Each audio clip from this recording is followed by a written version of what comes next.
स्वागत है आप सभी का लाइव 24 में और मैं हूं आप सबके साथ दिशा कटारिया। शुरुआत करते हैं आज की बड़ी खबरों से। भाजपा के प्रदेश कार्यकारिणी समिति सदस्य और पूर्व लोकसभा प्रत्याशी भोजपुरी सुपरस्टार दिनेश लाल यादव निरहुआ का आजमगढ़ पहुंचने पर कार्यकर्ताओं ने जोरदार स्वागत किया। इस दौरान पिछड़ा वर्ग के पदाधिकारियों ने अपने चहेते निरहुआ का फूल मालाओं से स्वागत किया, तो वहीं राधा कृष्ण की प्रतिमा देकर सम्मानित भी किया। आगामी विधानसभा चुनाव के मद्देनजर पार्टी को बूथ स्तर तक मजबूती प्रदान करने के लिए निरहुआ ने कार्यकर्ताओं को संबोधित किया, तो वहीं पिछले वर्ग की आवाज को बुलंद करने की बात भी कही। जब मैं चुनाव लड़ने आया था तो मेरे जितने विधानसभा के जो पूर्व प्रत्याशी हैं सभी लोगों ने मेरा साथ दिया था। मुझे बहुत मैं तो नया था पर सब यही लोग लड़े, यही लोग लड़ाए थे। तो अब मौका आया है कि अब विधानसभा का चुनाव आ रहा है, तो वो मेरे सारे सहयोगी जिन लोगों ने मुझे सहायता करके लड़ाया था, अब मेरा काम है कि मैं उनके साथ में रहूँगा और अब उनको हम लोग जो है लड़ाएंगे और हम कोशिश करेंगे कि इस बार आजमगढ़ से 10 की 10 सीटें हम जो है निकालें।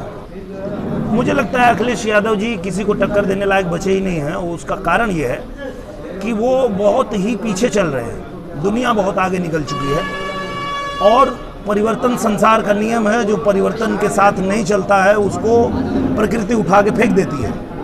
तो ये जो जिस तरह की राजनीति करते हैं उस राजनीति का समय खत्म हो गया।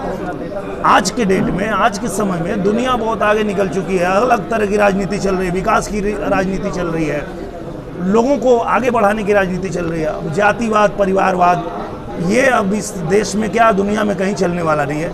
तो मुझे लगता है कि वो किसी को कुछ टक्कर देने वाले नहीं है। और आप लोगों ने तो देखा था पिछले चुनाव में, जब मैं चुनाव लड़ने आया था तो चाहे वो बसपा हो, चाहे सपा हो, कांग्रेस हो, सब लोग मिल के जब भारतीय जनता पार्टी का मुकाबला नहीं कर पाए तो अब तो अकेले अकेले ऐसे ही उड़ा दिया जाएगा इन्हें। गोरखपुर के सजनवा में बाहर इलाज कराने गए दंपत्ति के घर में चोरों ने दिनदहाड़े चोरी की वारदात को अंजाम दिया।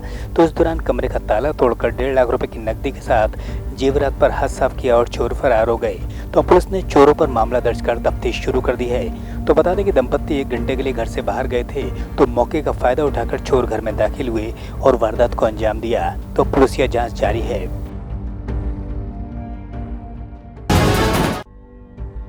पीलीभीत के मंसूरी नेशनल कॉन्फ्रेंस के राष्ट्रीय अध्यक्ष हाजी आरफीन मंसूरी का नगर पंचायत पकड़िया नौगवा में जोरदार स्वागत हुआ। तो इस दौरान मंसूरी समाज की कॉन्फ्रेंस को हाजी आरफीन ने संबोधित किया। इसी के साथ बिरादरी के लोगों को शिक्षा पर जोर देने की बात कही। तो प्रवक्ता डॉक्टर नबी हसन कादरी ने समाज की संपन्नता पर जोर दिया और विधानसभा में अपने समाज का प्रतिनिधित्व मजबूत करने का आह्वान किया। हमीरपुर में उस समय अफरा तफरी का माहौल बन गया जब भीषण विस्फोट के चलते एक मकान जमींदोज हो गया। तो मकान के अंदर 2 लोग हादसे का शिकार हुए। तो बता दें कि मेरापुर मोहल्ले में यमुना नदी किनारे आतिशबाजी के कारखाने में अचानक विस्फोट हो गया, जिसमें मौके पर पहुंची पुलिस ने मामले की तफ्तीश शुरू की। तो घायलों को उपचार के लिए अस्पताल में भर्ती कराया गया। सिद्धार्थनगर के डुमरियागंज में भाजपा का प्रबुद्ध सम्मेलन आयोजित किया गया, जिसमें सेवा योजन मंत्री स्वामी प्रसाद मौर्य ने शिरकत करते हुए कार्यकर्ताओं को संबोधित किया। इस दौरान सांसद जगदम्बिका पाल के साथ विधायक राघवेंद्र प्रताप सिंह व अन्य भाजपा नेता मौजूद रहे। तो सूबे की सरकार की योजनाओं को जन जन तक पहुँचाने का काम भी किया गया। इस मौके पर प्रबुद्ध वर्ग के लोगों को सम्मान देकर उनको जन आंदोलन का हिस्सा भी बताया। देश और देशवासियों के सम्मान के लिए विभिन्न विकास योजनाओं और कल्याणकारी योजनाओं के माध्यम से जो शान में 4 चांद लगाने की कोशिश कर रहे हैं। उत्तर प्रदेश के माननीय मुख्यमंत्री योगी आदित्यनाथ जी मोदी जी के पद चिन्हों पर चलते हुए उत्तर प्रदेश को विकास की ऊंचाइयों पर ले जा रहे हैं। ये बात आज केवल भारतीय जनता पार्टी के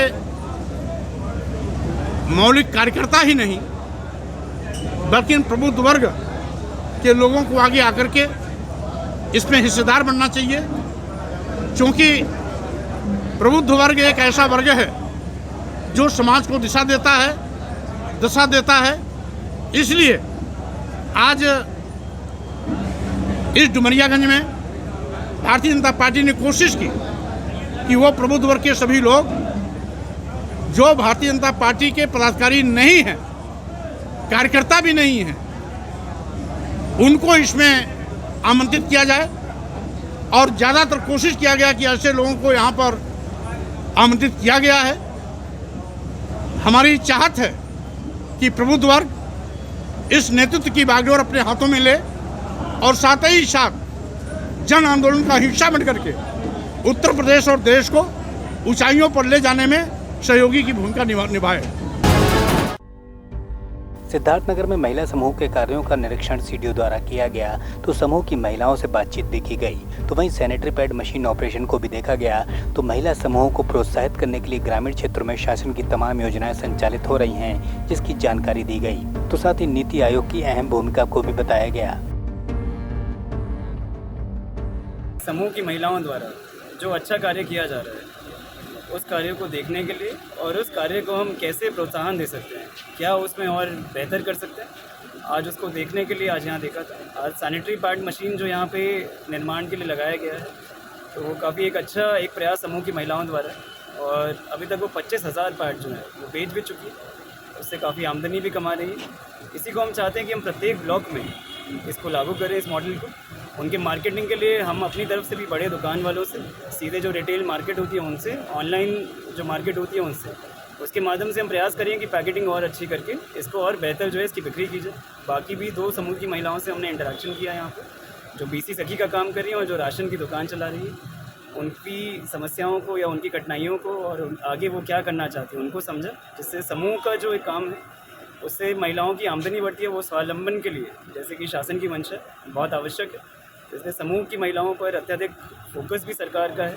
उसी के क्रम में आज यहाँ विजिट की गई है नीति आयोग की, जो ऑफिसर हमारे साथ सौम्या पांडे हैं उनके साथ। नीति आयोग से भी यही निर्देशन था कि फील्ड पे जाकर सभी कार्यों को जो इस प्रकार के हो रहे हैं उनको दिखाया जाए। मिर्जापुर के चुनार के सीखड़ ब्लॉक के नैननगढ़ क्षेत्र में क्षेत्र पंचायत सदस्यों को कांग्रेस के भावी प्रत्याशी विजय कुमार सिंह ने अंग वस्त्र देकर सम्मानित किया। इस मौके पर विधानसभा में युवाओं को रोजगार मुहैया कराए जाने की बात कही तो एबी भैया ने कहा कि चुनार विधानसभा में रोजगार मुहैया कराना उनकी प्राथमिकता है, तो वह हमेशा युवाओं के लिए काम करते रहेंगे। इस दौरान पार्टी के अन्य पदाधिकारी व कार्यकर्ता भी मौजूद रहे।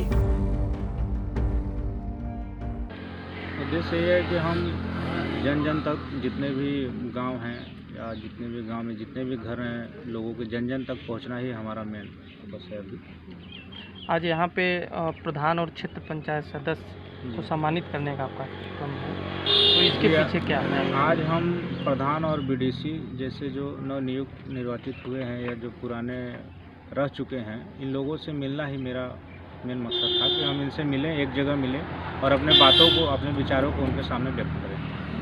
प्रधान और बीडीसी को विशेष रूप से इकट्ठा करने का उद्देश्य क्या है? प्रधान और बीडीसी के जरिए ही हम उनके गांव में जहां पे जिस गांव में जैसे हम नहीं जा पाते हैं, कम से कम उनके जरिए वो हम रेफरेंस लेकर वहां पहुँचें और वहां पे उनके द्वारा ही हम लोगों से मिल सकें और अपनी बात रख सकें। मेरे साथ इस बुलेटिन में इतना ही। देश दुनिया तमाम बड़ी खबरों के लिए देखते रहे Live 24।